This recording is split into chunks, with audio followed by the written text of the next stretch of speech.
This is a Bryton bicycle computer. This thing is pretty darn slick. I really like this.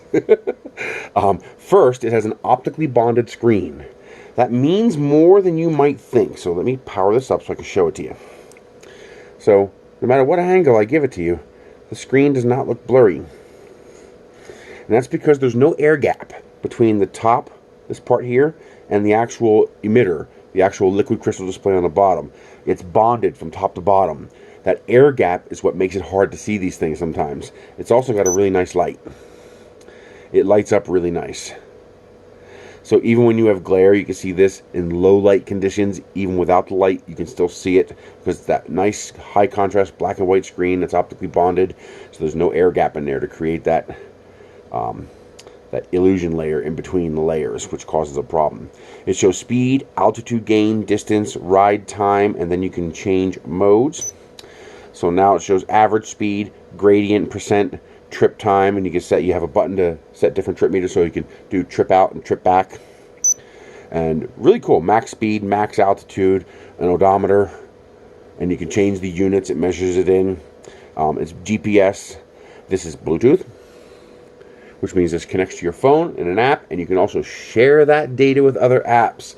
So if you're a Strava user, you can upload the data from this to your Strava account, which is very freaking cool. It's just nice to have that open architecture and not be locked into their own ecosystem.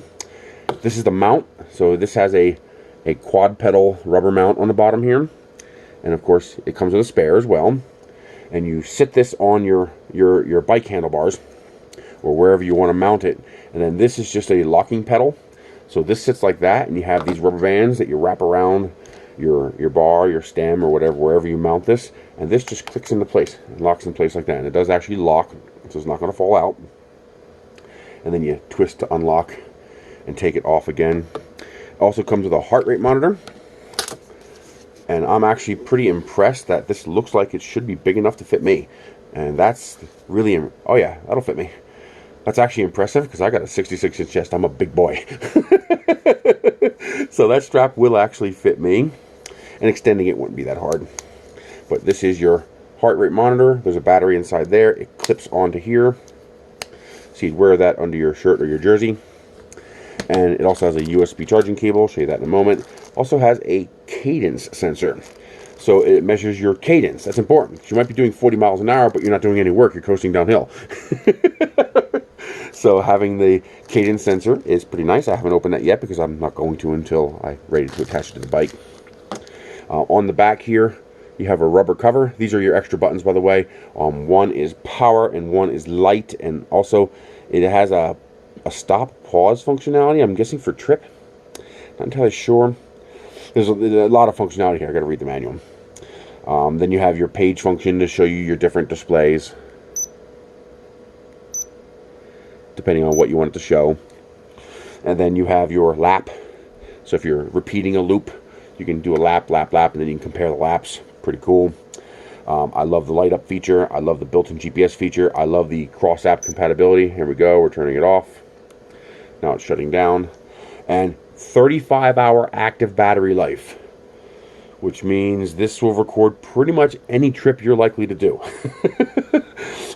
Not too many people ride more than 35 hours continuously straight. And then, of course, all you have to do is plug it into micro USB to charge it up underneath that rubber flap there. It does come with the micro USB cable. I'm impressed. This is pretty cool. You know, very, very little sensors to have to hook up. You don't need a wheel sensor and all that stuff.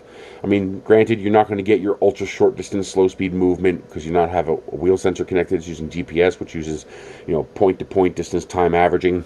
But it's pretty darn reliable. I mean, in the past, when I've used my phone versus my cycle computer, the difference was less than a quarter mile over a 50-mile trip. I don't know about you, but I could ignore that difference, and this is probably better. Overall, nice. I'm impressed. They did a good job. The design is good. It's compact. It's small. It's not in your face, so people aren't going to go, ooh, something to steal. And plus, of course, this stays on your bike, and if you stop somewhere to take some pictures or grab a bite to eat or whatever, all you got to do is twist that bad boy off and toss that in your pocket, and now your very expensive cycle computer does not stay on the bike. Not bad. Bryton, you did a good job on this. I'm impressed.